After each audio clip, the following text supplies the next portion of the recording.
Shalom Bapak Ibu Saudara yang dikasihi Tuhan. Seri pengajaran hari ini berjudul Kemunafikan dalam Gereja. Saudara, waktu kita di gereja atau dalam suasana istimewa, emosi kita bisa tergiring pada satu puncak di mana kita memiliki komitmen atau tekad untuk melayani Tuhan dengan segenap hidup, dengan segala janji dan yang lainnya. Kita bisa berkata, "Tuhan, aku sungguh mau melayani-Mu. Tuhan, ku serahkan seluruh hidupku kepadamu." Masalahnya adalah, apakah kita benar-benar konsisten memenuhinya? Ketika di gereja, kita benar-benar berada dalam suatu kondisi atmosfer bertuhan yang kuat. Kita benar-benar dilingkupi hadirat Tuhan, di mana sangat mudah menghayati kehadiran Tuhan dan kita menghormati Dia. Ungkapan pujian yang membuat pengagungan kepada Allah sangat mudah diucapkan dan keluar dari hati yang paling dalam. Tapi yang jadi pertanyaan, apakah sikap memberi nilai tinggi Tuhan dengan segala penghormatan itu tetap konsisten ada dalam kehidupan kita setelah keluar dari gereja dan meneladani hidup setiap hari? Apakah hadirat Tuhan tetap ada bersama kita dalam kita melakukan aktivitas sehari-hari? Itu masalahnya, saudara. Di gereja kita mengucapkan syair, "Kau yang terindah dalam hidupku." Tetapi pertanyaannya, apakah sikap hidup yang kita miliki dan kita jalani setiap hari menunjukkan dan membuktikan bahwa Tuhanlah yang terindah? Apakah kita konsisten memenuhinya dalam langkah hidup kita sepulang dari gereja?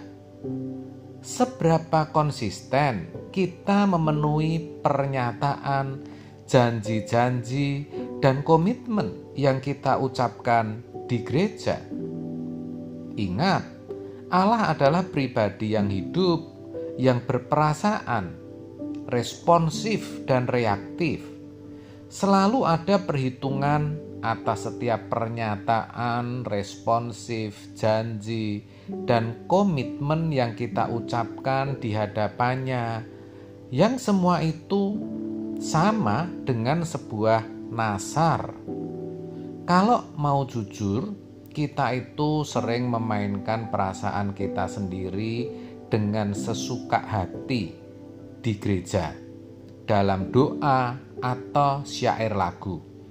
Tetapi sebaliknya kita sembarangan terhadap perasaan Tuhan dalam kehidupan kita setiap hari. Orang-orang seperti ini sebenarnya bisa disebut munafik, saudara. Dan tentu mereka tidak layak menjadi anggota keluarga kerajaan surga. Jadi, walaupun banyak orang Kristen bersandiwara di gereja, ya, menampilkan kemunafikan dalam gereja, tetapi Tuhan dalam kemurahannya masih memberi kesempatan untuk bertobat agar kita berubah. Itulah hebat dan luar biasanya Tuhan kita. Petrus sendiri diberi kesempatan 3 kali. Artinya masing-masing kita pasti juga diberi kesempatan. Namun ingat, ada batasnya. Sebab ada saatnya di mana Tuhan tidak bisa mentolerir perbuatan salah kita lagi. Allah memang panjang sabar, tetapi bukan tanpa batas. Sesungguhnya banyak orang Kristen yang memiliki dua wajah dalam kehidupan ini. Yang pertama, wajah kehidupan keberagamaan dengan segala atributnya, yaitu kegiatan atau aktivitas keagamaannya. Yang kedua, wajah kehidupan hari-hari yang dilaluinya, yang dijalaninya, yang kalau mau mengakui tidak berbeda dengan kehidupan manusia yang tidak beriman, sama dengan mereka yang bukan orang Kristen. Wajah pertama adalah wajah anak Tuhan dengan janji dan pengakuan-pengakuan di gereja. Tetapi janji dan pengakuannya tidak bertahan sampai esok harinya. Baru sepulang gereja mereka sudah bisa berubah. Buktinya, nonton TV bisa lebih lama daripada berdoa, daripada membaca Alkitab. Dalam kehidupan mereka, harta duniawi lebih berharga daripada kemuliaan bersama dengan Kristus. Itulah sebabnya mereka, tetapi tentu tidak semua ya saudara, tidak mengenal yang namanya hidup suci dan pelayanan bagi Tuhan. Maka tadi saya katakan di awal, temanya adalah kemunafikan dalam gereja. Padahal dengan cara hidup demikian, mereka tidak menghormati Tuhan secara benar. Sehingga sejatinya mereka sedang membawa diri mereka kepada kebinasaan, menuju neraka, maksud saya neraka kekal. Itulah sebabnya melalui kebenaran ini kita diingatkan agar jangan jadi orang yang munafik.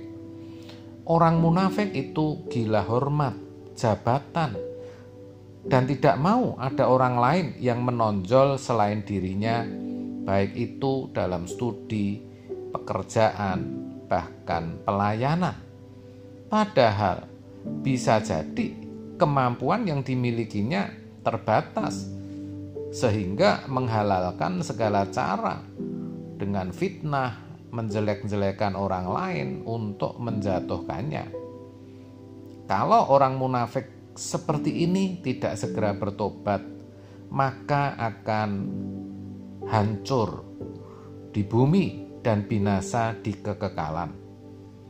Terkait hal ini, tidak semua orang, tapi hanya orang yang dewasa rohani yang dapat mengetahui semua gerakan-gerakan orang munafik, dari cara ucapan, ramah tamah, khotbah kalau itu pendeta, nyanyian, dan yang lainnya yang mereka capai.